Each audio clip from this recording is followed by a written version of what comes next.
Amerikadagi o'zbeklar aynan bu shtatlarda yashaydi. AQShdagi o'zbeklar haqida bu faktni hali hech kim aytmagan. Nyu-Yorkda 25 mingta o'zbek bor ekan.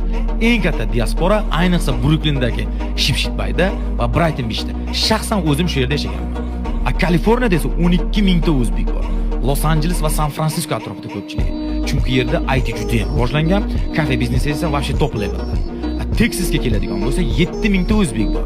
Chunki u yerda yashash tarzi juda ham arzon, ishlash imkoniyati juda ham baland. Ayniqsa Dallas va Houston shaharlarida. New Jerseyda esa 6 mingta o'zbek bor ekan. Nyu-Yorkdan atiga yarim soatlik uzoqlik masofada. Chunki u yerda ijaralar juda ham arzon. Hamma bilgan o'zbek restoranlar, maktablar bor shahar bu Chicago, ya'ni Illinoisda 5 mingga yaqin o'zbek ishlar ekan. Ya'ni o'zbeklar soni har yil o'sib boryapti, ayniqsa student vizalar, green kartalar orqali. Keyingi videoda Amerikadagi o'zbeklar eng ko'p ishlaydigan ish haqida ma'lumot beraman. Agar Amerika haqida qiziqarli ma'lumotga ega bo'lmoqchi bo'lsangiz, sahifamga obuna bo'ling.